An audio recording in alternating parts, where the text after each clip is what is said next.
Damos início a uma série intitulada O Poder da Esperança. A palavra poder, na língua que o Novo Testamento foi escrito, ela significa dinamis. É uma palavra que tem a ver com força, que tem a ver com dinamite, no sentido de algo que parece tão pequeno, mas que tem um impacto tão grande. Tem a ver com dinâmica, que é a capacidade de, em algumas situações, você ter uma desenvoltura diferente. E quando nós falamos de poder da esperança, nós estamos falando de que o evento que nós celebramos, do que nós lembramos, do que nós cantamos agora, de que o que Jesus fez na cruz é forte, é poderoso, dá esperança, nos leva a entender que a esperança, ela tem um poder tremendo. A esperança, ela tem uma força gigantesca. E a esperança, ela é dinâmica, porque ela pode transformar diversas áreas da nossa vida. Nessa noite, nós queremos conversar sobre o nosso tema a partir desse poder da esperança para falar da esperança que vence os erros. A esperança tem esse poder para fazer com que o nosso erro se apague, para fazer com que o erro que tanto nos derrota seja vencido. E para começar a falar sobre esse tema, eu quero falar sobre uma frase de uma mulher chamada Mary Roberts. Mary Roberts disse a seguinte frase: seu amor pela nossa família nos ajudou a encontrar a cura que tanto precisamos. Quem era Mary Roberts e para quem ela dirigiu essa frase? Mary Roberts era casada com um homem chamado Charlie Roberts, que na Pensilvânia, no ano de 2006, atacou a comunidade Amish. Quem era a comunidade Amish?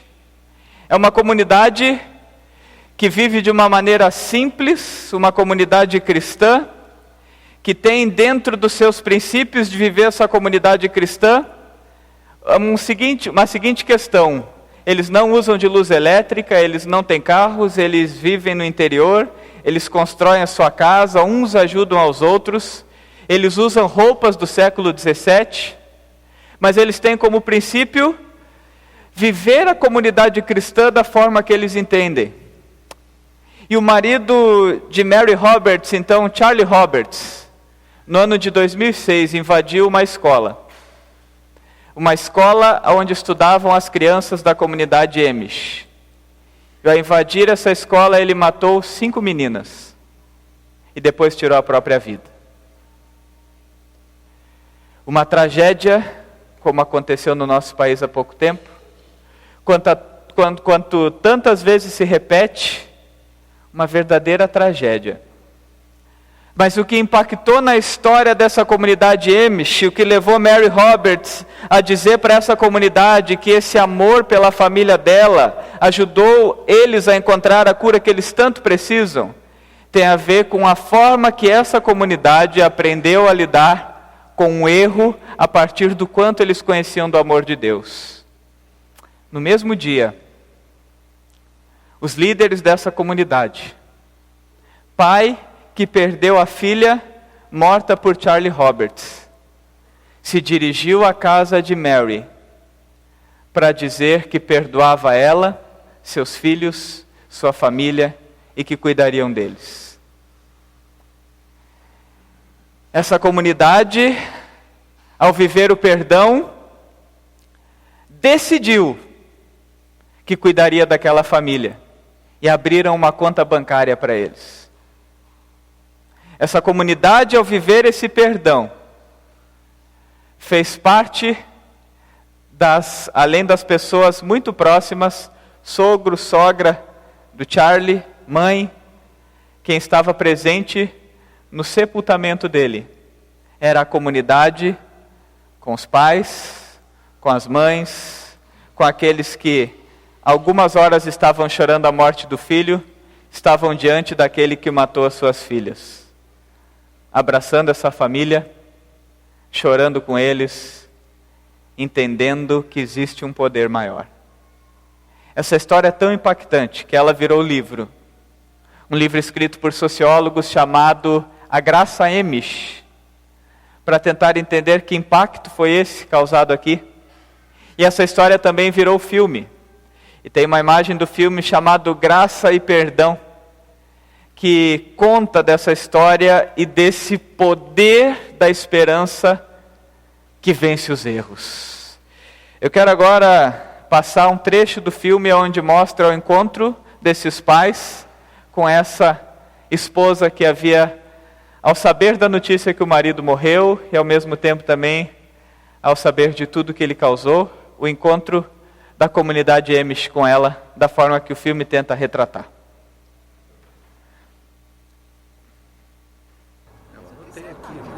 O que ele falou eu sei disso, ninguém tem. Ele está esperando mais informação. Espera um pouco. Eles estão aqui. A polícia não passa nada pra gente. Vamos lá. Senhores, podemos fazer algumas fazer uma perguntas? pergunta. Por favor, o que está fazendo aqui? Uma declaração? Senhor, Será que por favor, poderia- está aqui para o quê? Eu queria saber quem... Parece que alguns anciãos da comunidade Amish vieram visitar a família Roberts.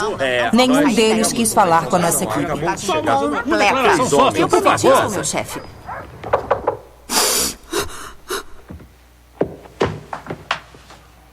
Parece que são alguns dos Amish. O quê? Por que o que eles querem? Eu não sei. Mas a última coisa que você precisa é que uns caras com raiva façam você se sentir pior do que já está se sentindo. Vou falar com eles. Não.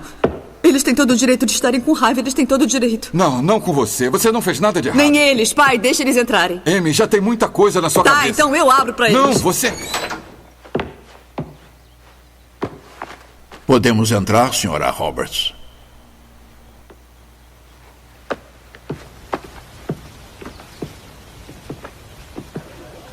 Parece que eles vieram tomar um chá.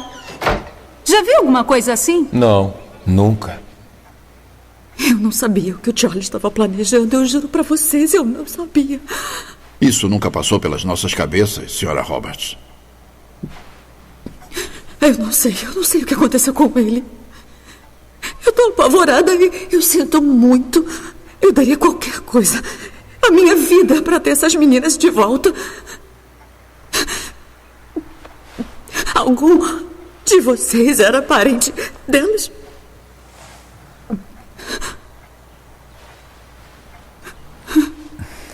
Minha filha, Mary Beth, morreu esta manhã. Eu sinto muito, deve estar sofrendo muito.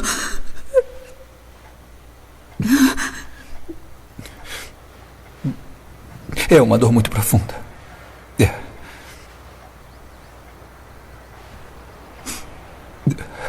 Mas ela está no céu. Está com Deus agora. E ela está em paz.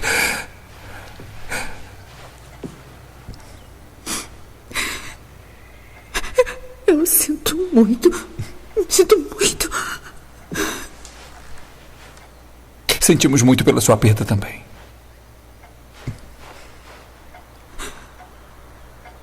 Minha perda? A senhora perdeu um marido? Seus filhos perderam o pai. Lamentamos pela senhora também.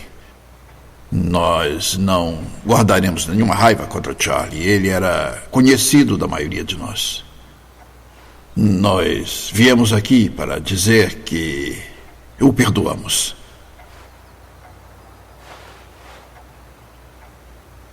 Vocês perdoam o Charlie? Porque se perdoardes aos homens as suas ofensas, também vosso Pai Celestial vos perdoará a vós. Mateus 6,14. Nós não permitiremos a raiva em nossos corações. Sabemos que enfrentará um julgamento pesado e queremos oferecer a nossa ajuda. Somos seus vizinhos. Se a senhora e os seus precisarem de alguma coisa, nós esperamos que nos conte.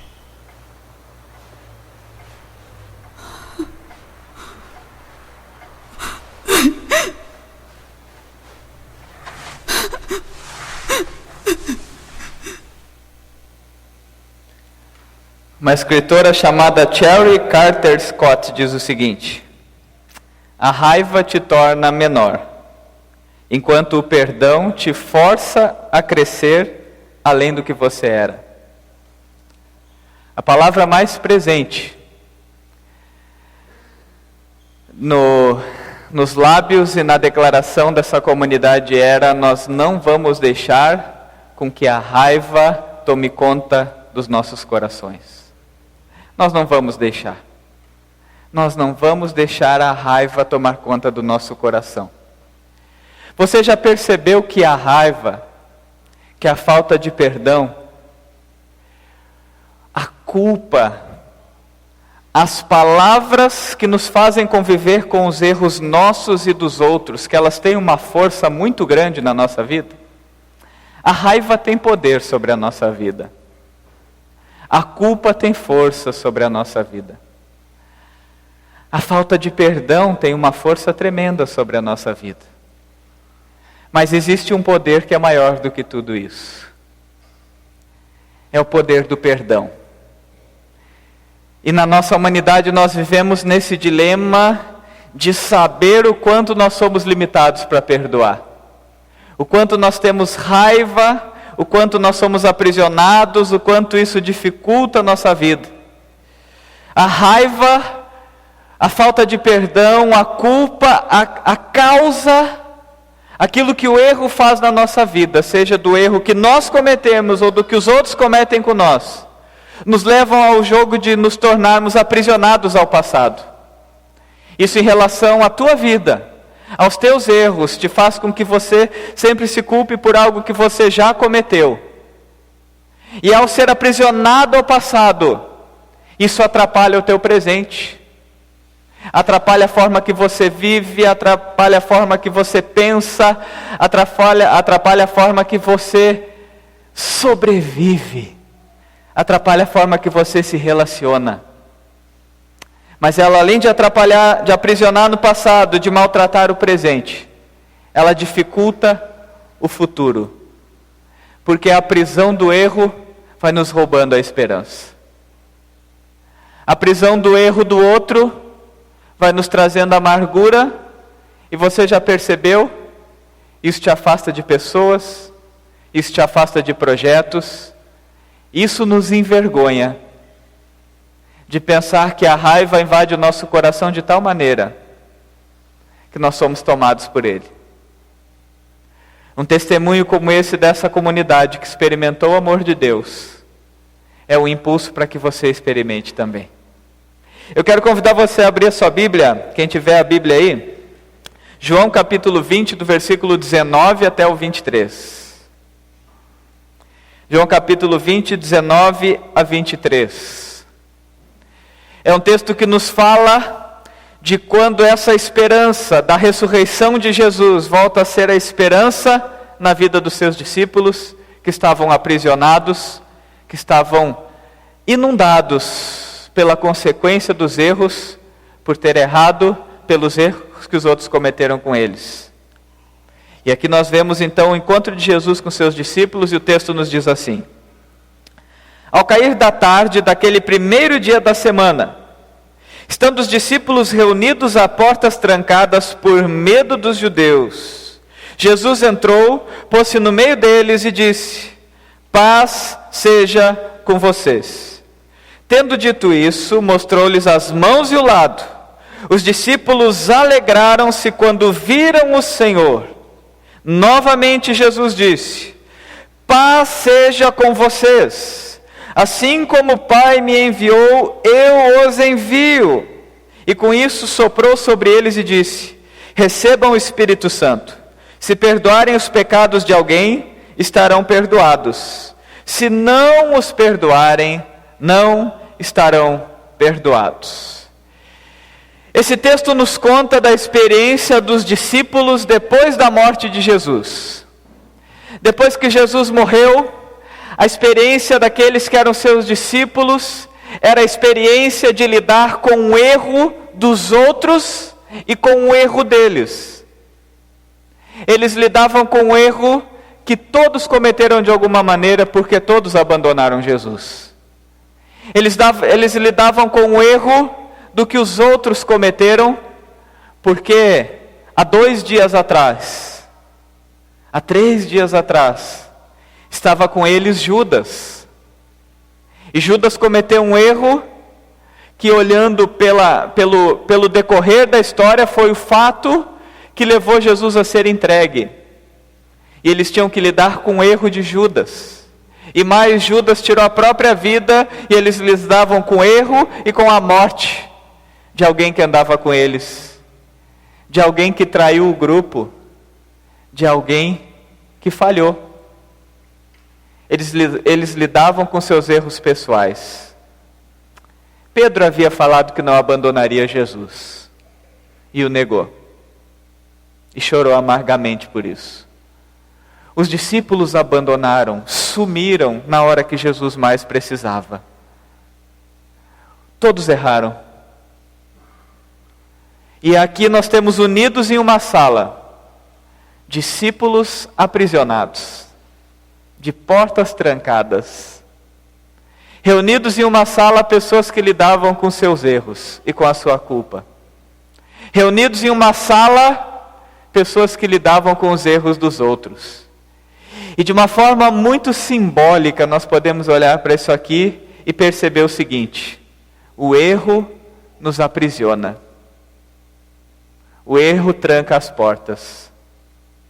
O erro que nós cometemos traz esse efeito para nós. Mas o erro das outras pessoas faz a mesma coisa. Nos tornamos prisioneiros de erros que cometemos ou de erros que cometem conosco. Como Jesus lida? Como diante dessa força do erro, o poder da esperança se torna maior? Jesus entra no meio dos seus discípulos e mostra as mãos e o lado. Queridos, a cruz tem muitas mensagens para nós, e uma delas é que, preso à cruz, Jesus diz: Senhor, perdoa-lhes. A palavra perdão, ela é uma palavra que ela não é humana, porque ela rouba a lógica humana. A palavra perdão, de fato, ela é divina, porque perdão nós só entendemos se olharmos para Jesus.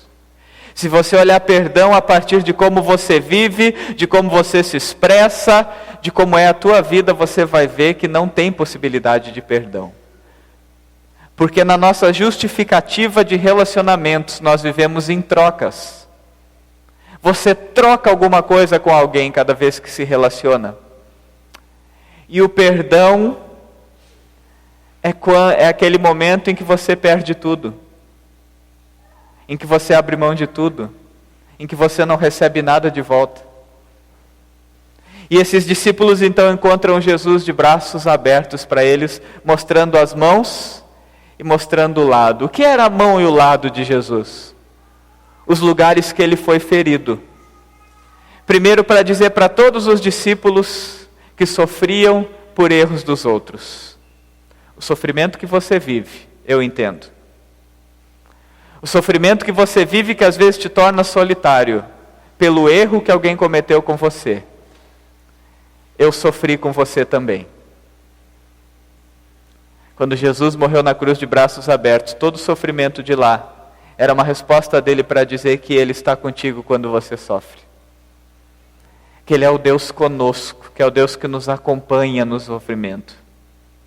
Quantas pessoas são aprisionadas pelo seu passado? Pelo erro de um pai, de uma mãe, de um abuso, de uma violência, pelo erro das circunstâncias, de alguém que maltratou na escola, de algum vizinho, de algum amigo. Quantas vezes as portas se trancam pelos erros? E no poder da esperança, Jesus diz: o teu erro, a culpa que ele coloca na tua vida, a dor que ele coloca na tua vida, foi vencida na cruz. E mais, Jesus não somente sofreu as nossas dores, mas ele venceu a morte.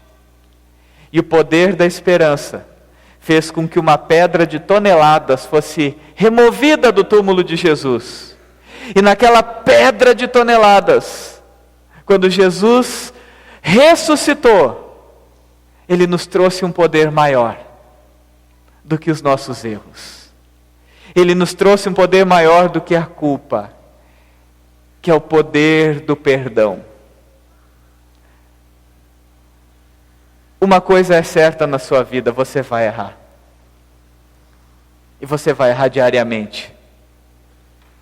Uma coisa é certa na sua vida: que você fazendo tudo o que for possível, você vai descobrir que tudo que você fez machucou pessoas.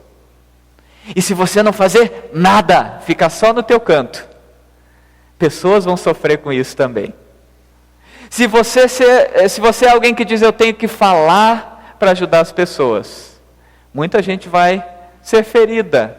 Você vai cometer erros ao falar com elas. E se você falar: eu vou ficar na minha, eu não falo nada para ninguém, o que acontece? Tem pessoas que entendem que você errou com elas por agir assim também. Se o erro faz parte da nossa vida, por que nós temos tanta dificuldade ao entender a mensagem de que Jesus nos convida a perdoar o erro dos outros? Por que a história da comunidade Amish se torna livro e se torna filme?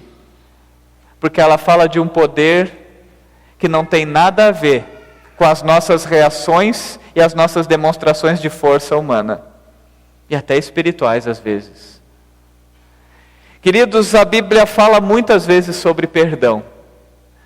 Mas eu creio que não é por acaso que todas as vezes que Jesus vai ensinar sobre perdão, Ele ensina uma palavrinha-chave. Quando Ele vai ensinar a orar no Pai Nosso, Ele diz: aprendam a orar, perdoa assim como nós perdoamos. Quando Ele manda essa mensagem para os discípulos, Ele diz: quando vocês perdoarem, vocês serão perdoados.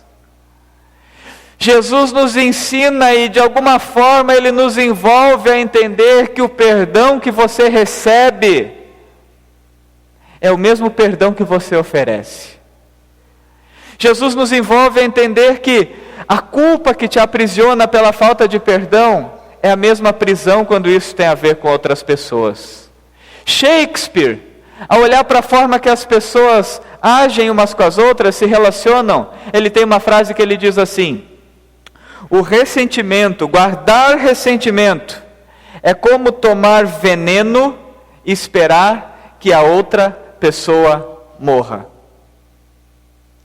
Guardar mágoa, ressentimento, marcar pessoas, tem um poder muito estranho, porque é um veneno que nós tomamos, imaginando que quem vai morrer é o outro. Você já teve bons argumentos para acusar alguém que você não gosta? Você já teve bons argumentos para provar que o errado era o outro? Você já teve bons argumentos que muita gente te disse: é verdade, você está certo, não poderiam ter feito isso contigo, não poderiam falar assim contigo, isso não se faz.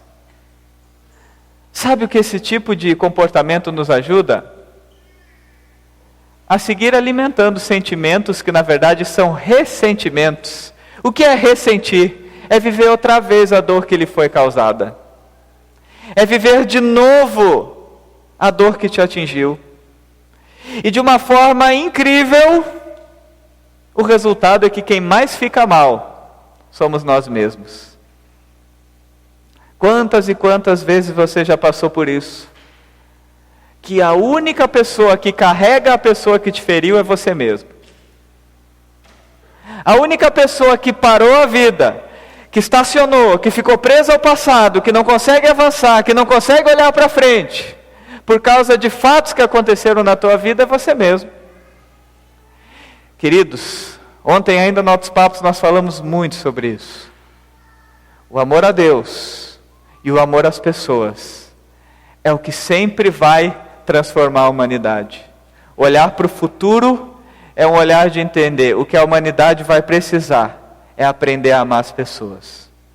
O que você precisa para o teu ontem é aprender que você tem um Deus que te perdoa. O perdão é a chave para a liberdade.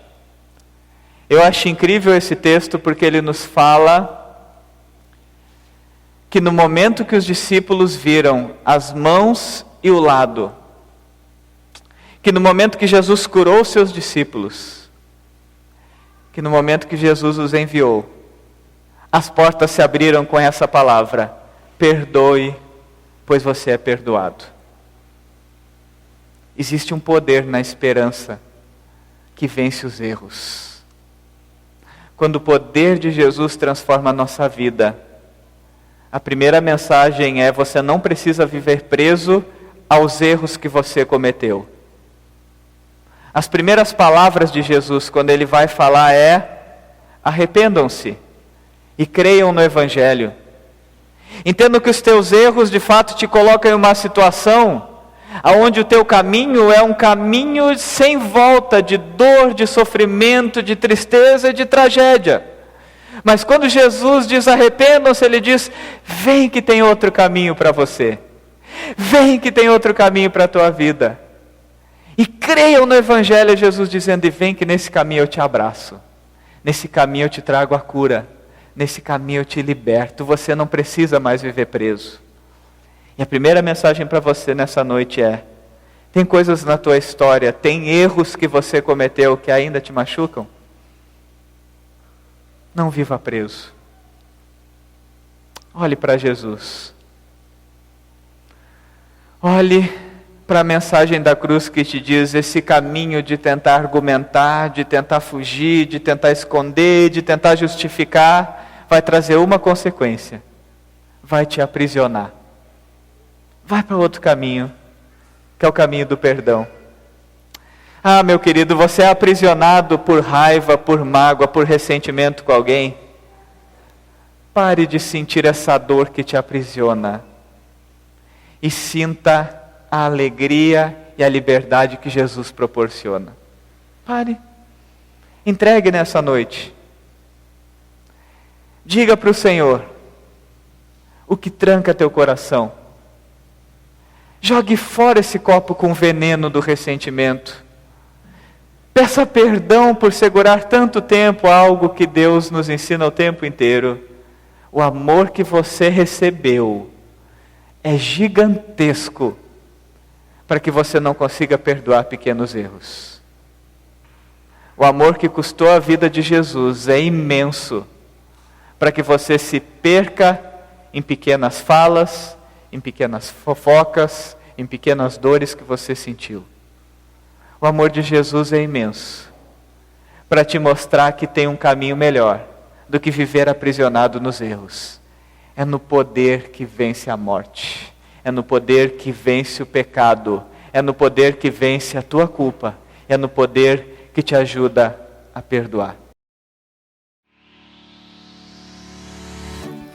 Siga a nossa comunidade nas redes sociais para receber conteúdo exclusivo, avisos e eventos. É só procurar Comunidade Apóstolo Pedro no Facebook ou Instagram. Ou acessar o nosso site apostolopedro.com.br.